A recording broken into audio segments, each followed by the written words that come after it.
Oh yeah, the new season is finally upon us, and the anticipation is high amongst all. Isn't that right, Judge? Yes, Mr. Cold, I am quite ecstatic. You okay, Judge? You got a cold or something? And what's with the hat and flag? I am showing my pride for almighty Russian government. I thought something looked different when I walked in here. Yes, all for the glory of the Russian government. You don't really believe that, do you? Russian pride has always flowed through my veins, and I will destroy any who... You just want to wear the hat, don't you? Don't judge me. I can't help it if I have a fondness for fancy hats. Besides, it would look silly if the decor didn't match my hat. For the love of God. Look, can we just begin with the cross-examination already? Very well then. But, may I... Yes, you can still wear the hat. Sweet! Well then, it's cross-examination time. The main six investigate their first mission of friendship across Equestria. Hold it! So right off the bat, we establish our plot device for this season, the Cutie map. Already we got a great setup for this season with so much potential in world building with the main six traveling all across Equestria, seeing new lands, heroes, and villains. Plus we get a great overall perspective of all the cities around Equestria, seeing Canterlot, Ponyville, Cloudstone, and the Crystal Empire. Another great aspect I find is that since Twilight's coronation, it seems that now the writers are really going to start pushing a more active role for her more so than ever as a ruler of Equestria, instead of just using her princesshood as a title that rarely came into play.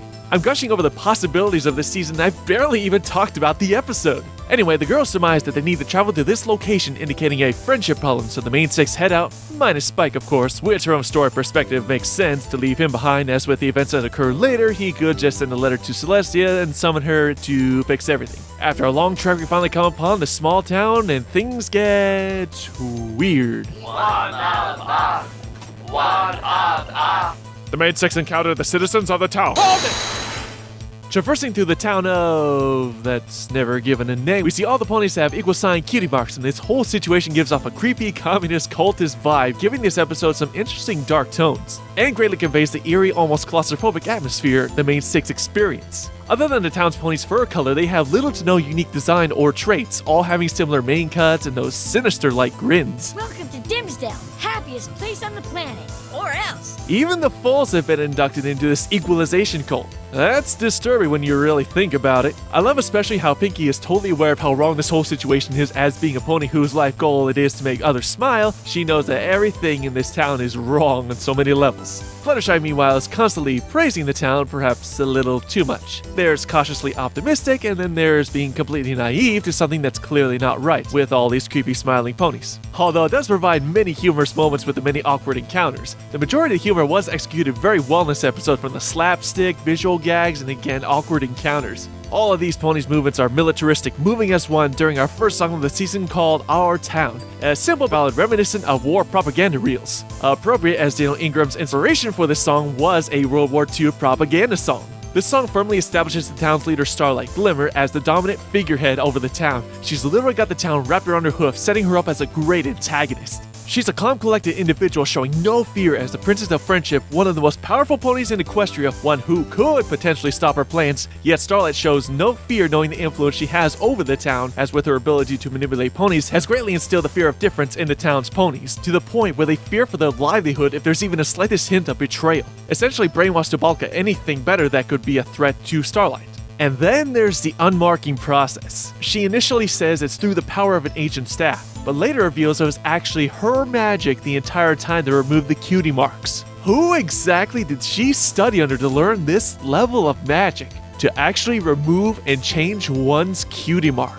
That's a prospect I can't wait to see revealed. The main six are inducted into the equalization process. Hold it! One of the aspects I like most about our antagonist is that, unlike other unique MLP villains, Discord, Nightmare Moon, Sombra, and T-Rex, Starlight just being a regular pony is kind of a refreshing take as a villain. While not as powerful as the other villains, she possesses great cunning and intelligence, using the knowledge of what makes ponies tick and is able to turn them to her cause. Starlight has now defeated one of the most powerful magic users in Equestria, and the main six are all but defeated as each loses their unique abilities, and all the while Starlight's propaganda blares in their room. You like ice cream. Your existence is meaningless without ice cream. One of her intimidation factor is that she has a fair amount of magical prowess, not as much as Twilight, but is able to project a fair amount of offensive magic. The chase at the end is a fun little sequence where the main six take a back seat to the action, which I'm okay with. We've been building up this more about how friendship has been the key to Twilight's discovery of finding the elements of harmony, and that idea has transferred to the rest of the ponies in town. The mission of this season is to spread friendship across Equestria, and even if the main six aren't the end result of fixing the problems, they show the town the door and they prove that they could follow the main six's example and actually help stop Starlight. She escapes, but I can definitely see her returning for a couple reasons. One, I can see her eventual redemption arc, but more importantly, get more backstory on her. Not much is really known about her. We see her say throughout the episode that she has plans, but we never know what they are. What she would use the cutie marks for, why she decided to do all this, and what her overall goal was. Perhaps she was traumatized as a filly for being unable to meet up to other standards and began this crusade to make sure that no one is better than her? Hopefully more will be answered in the future. Overall, a fantastic season opener, great story, great villain, great humor, and I'm definitely hyped for the coming season. Why, yes, Mr. Code. I wholeheartedly agree. Now, would you like to hear about the Church of Glimmer? No, but I would like to tell you about the Church of Laser Gun. I'm sorry, I'm not too familiar with, oh crap.